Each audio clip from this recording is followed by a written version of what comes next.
ఈ బైట్స్ లో ఎవరైతే అభిప్రాయాలు వ్యక్తం చేస్తారో వాళ్ళు ఎక్కువగా నెగిటివ్ గా కనిపిస్తున్నాయి మనకి. సో దాన్ని మనం ఒక బారోమీటర్ గా సూచికగా తీసుకోలేం. ఎందుకంటే వాళ్ళకి సంబంధించిన బిజినెస్ ఏదైనా ఎఫెక్ట్ అయితే వాళ్ళు అటువంటి అభిప్రాయం వ్యక్తం చేసే అవకాశం ఉంది. కానీ ఇందాక సెక్రటరీ గారు అన్నట్లుగా డైలమా అంతమైంది అంటున్నారు, కానీ డైలమా ప్రారంభమైనట్లు కనిపిస్తుంది ఇక్కడ. ఏంటి హైదరాబాద్ పరిస్థితి ఏంటి అనేది. ఇంతకుముందు ఆఫ్ కోర్స్ హైదరాబాద్ ఈ ఇష్యూని కొన్ని రోజులు ఒక 2-3 సంవత్సరాలు ఎఫెక్ట్ చేసినా కూడా ఒక సంవత్సరం నుంచి మళ్ళీ పరిస్థితి మెరుగైంది. మళ్ళీ ఇక్కడ నుంచి పరిస్థితి కొంచెం డిటరేట్ అయ్యే పరిస్థితి కనిపిస్తుంది. ఈ రియల్ ఎస్టేట్ లో ఇన్హెరెంట్ గ్రోత్ అనేది ఒకటి ఉంటుందండి. ఇన్హెరెంట్ గ్రోత్ ఎందుకంటే రా మెటీరియల్ పెరుగుతుంది రేట్ ఎప్పటికప్పుడు. ల్యాండ్ కాస్ట్ అవ్వచ్చు, మెటీరియల్ కాస్ట్ అవ్వచ్చు, లేకపోతే ఇప్పుడు బిల్డర్స్ కూడా ఆపరేట్ చేస్తుంది చాలా థిన్ మార్జిన్స్ తో ఆపరేట్ చేస్తున్నారు. దానికి ఇప్పుడు మీరు బెంగళూరు కంపేర్ చేస్తే, మెడ్రాస్ కంపేర్ చేస్తే, నేను పర్సనల్ గా నాకు చాలా మంది తెలిసిన బిల్డర్స్ హైదరాబాద్ లో చేసే బిజినెస్ చేసేవాళ్ళు కూడా ఈ అనిశ్చిత కొంత 3 years లో జరిగిన దానివల్ల చాలా మంది బెంగళూరులో వ్యాపారం చేయడం మొదలెట్టారు. ఇన్క్లూడింగ్ లీడింగ్ బిల్డర్స్ చేసేవాళ్ళు అక్కడ చేస్తున్నారు, ఎక్స్పాండ్ అయ్యారు. తెలంగాణ రావటం వల్ల లేదా హైదరాబాద్ విభజించకుండా ఉండటం వల్ల 10 రూపాయల వస్తువు 5 రూపాయలు అవదండి. ఇప్పటికి కూడా మనకి ఎక్స్ట్రాడినరీగా పెరిగింది లేదు ప్రైస్ హైదరాబాద్ లో. ఇప్పటికి కూడా పెరిగింది ఎప్పుడు 2006 నుంచి 2008 లో మీరు అన్నట్టుగా వర్టికల్ గా పెరిగింది. కోకాపేటలో 14 crores 17 crores గవర్నమెంట్ ఆక్షన్ లో అమ్మటం 22 కోట్లు. అట్లా 4 కోట్లకు 3 కోట్లకు అమ్ముతుంది.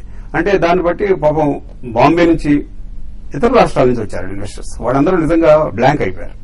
ఇప్పుడు అది 4 కోట్లు 2 కోట్లు మాత్రం అవదండి, అది మాత్రం గ్యారెంటీ.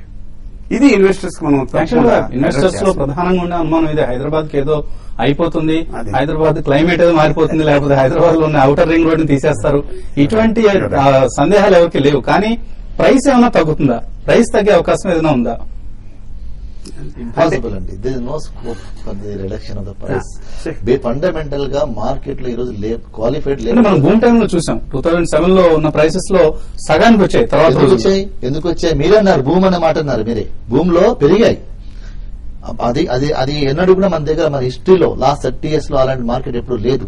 మనం గ్రాడ్యువల్ గా పెరిగింది. హైదరాబాద్ మార్కెట్ కానీ, ఏపీ మార్కెట్ కానీ గ్రాడ్యువల్. ఆ యొక్క పర్టికులర్ టైంలో ఎంటైర్ ఇండియాలో భూమి టైం వచ్చింది. ఆ విధంగా పెరిగింది. ఎందుకు వేరే వచ్చారు, స్పెక్యులేటర్స్ వచ్చారు, మార్కెట్ నాశనం చేసిపోయినారు. అది కరెక్ట్ ప్రైస్ కాదు. We cannot take that the index as a true index. కానీ ఈసారి ఆంధ్ర ప్రాంతం వాళ్ళు, ఇక్కడ మనం అవునన్నా కాదన్నా కూడా ఆంధ్ర ప్రాంతం వాళ్ళు మేజర్ ఇన్వెస్టర్స్. ఇక్కడ మేబీ 10 to 20% ఇతర రాష్ట్రాల నుంచి వచ్చే వాళ్ళు చేసినా కూడా ఇక్కడ ప్రధానంగా ఇన్వెస్ట్ చేసేది ఆంధ్ర ప్రాంతం వారు, ఎన్ఆర్ఐస్.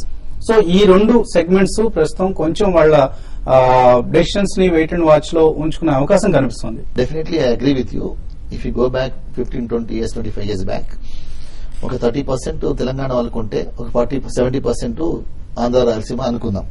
బట్ రాను ఏమైందంటే గ్లోబలైజేషన్ తర్వాత, లిబరలైజ్ ఎకనామీ అయిన తర్వాత, ఈ లైసెన్స్ రాజిపోయిన తర్వాత, ఈ ఐటీఐ అనుకోండి, ఐటీఎస్ అనుకోండి, సర్వీస్ సెక్టర్ వచ్చిన తర్వాత ఏమైందంటే investment has come from global level నుంచి వచ్చేది, పాన్ ఇండియా నుంచి వచ్చేది.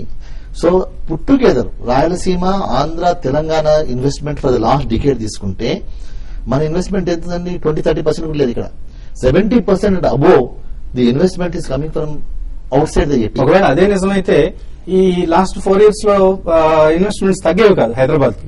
ఒక దీపావళిని చూసి, ఒక దసరా చూసి రోజు దీపావళి దసరా ఉండడం అనుకున్నాం ఇంతకుముందు కూడా. అట్లనే boom time index is not the index. ఆ ఇండెక్స్ ను పట్టుకొని మనం కంపేర్ చేస్తున్నాం తప్పది. బిఫోర్ భూము మనం ఎన్ని ఫ్లాట్స్ అమ్మాము, ఆఫ్టర్ భూమ్ తర్వాత వరస్ట్ సిచ్యువేషన్ లో కూడా ఎన్ని ఫ్లాట్లు అమ్మామంటే we have sold double the flats. Last 3 years 4 years ఎంత అమ్ముతున్నాం? 18,000, 19,000, 20,000 ఫ్లాట్స్ అమ్ముతున్నాం మనం హైదరాబాద్ లో. నెంబర్ తగ్గలేదండి, నెంబర్ తగ్గలేదు. కాకపోతే ఇంకొకటి కూడా చెప్పాల్సిన విషయం ఏంటంటే రేట్స్ తగ్గడానికి మెయిన్ రీజన్ చెప్తున్నాను. కొంత రీజనల్ పొలిటికల్ ఉన్నా, కొంత గ్లోబల్ రిసెషన్ ఉన్నా, మేజర్ ఎక్కడ వచ్చిందంటే మనకి ఇష్యూ 2006 లో మనకు రివైజ్డ్ బిల్డింగ్ రూల్స్ వచ్చాయి. అంటే ఎఫ్ఎస్ఐ అనేది తీసేస్తాం, బిల్డింగ్ నార్మ్ సింప్లిఫై చేసేసాము. అప్పుడే పాన్ ఇండియా డెవలపర్స్ వచ్చారు, గ్లోబల్ ఇన్వెస్టర్స్ వచ్చారు. సప్లై ఎంత వచ్చేసిన మార్కెట్ లో కంటే మనకు 15,000 ఫ్లాట్లు అవసరము, 20,000 ఫ్లాట్లు అవసరం ఉంటే 1,00,000 ఫ్లాట్లు మార్కెట్లోకి వస్తే ఏమైంది? అది బయర్స్ మార్కెట్ అయిపోయింది. ఆ బయర్స్ మార్కెట్ యొక్క ఇంపాక్ట్ ఇంత సప్లై పోదు కదా, ఆ యొక్క సందర్భంలో ఇప్పటికి కూడా మనకి చెన్నై, బెంగళూరు లాంటి నగరాలతో పోలిస్తే హైదరాబాద్ లో వచ్చిన సప్లై తక్కువ. సో అక్కడ చాలా విస్తారంగా వచ్చింది. లేదు, భూమ్ టైంలో మన దగ్గర ఎక్కువ వచ్చిన supply. Not in the boom time. Last 4 years లో ఇతర మెట్రోలో వచ్చిన డెవలప్మెంట్ తో పోలిసి మన దగ్గర పెరిగిన సప్లై తక్కువ. అంటే చూడండి, మనకు లాస్ట్ 2012 ప్రైస్ కారణం కావచ్చు, ప్రైస్ ఒక కారణం 2012 వరకు మనకు అంతకుముందు ఎక్సెస్ స్టాక్ అంతా అమ్ముడుపోయిందండి. 2013 నుంచే ఫ్రెష్ స్టాక్ వస్తుంది. కొంత మనకు 18 నెలలు 20 నెలలు అదే నేను చెప్తాను. సప్లై మనకు బాగా తగ్గింది లాస్ట్ 4 years లో యాక్టివిటీ తగ్గడం వల్ల. అంతకుముందు ఎక్సెస్ స్టాక్ మనకు ఇక్కడ మనం అమ్ముకోగలిగినాం. రెండోది ఆల్మోస్ట్ 22 months వరకు మనకు సోషల్ హౌసింగ్ అని ఈడబ్ల్యూఎస్ ఎల్ఐజీ రిజర్వేషన్ అని చెప్పేసి ఆ జీవో తీసుకొచ్చిన తర్వాత ఎవరు బిల్డింగ్ పర్మిషన్ సబ్మిట్ చేయలేదు. దానివల్ల కొంత ఆగిపోయినాయి. బట్ లాస్ట్ 6-8 months నుంచి కొత్త ప్రాజెక్ట్ చాలా వచ్చినాయి కదా, చాలా వచ్చినాయి కొత్త ప్రాజెక్ట్స్ రన్నింగ్ లో ఉన్నాయి.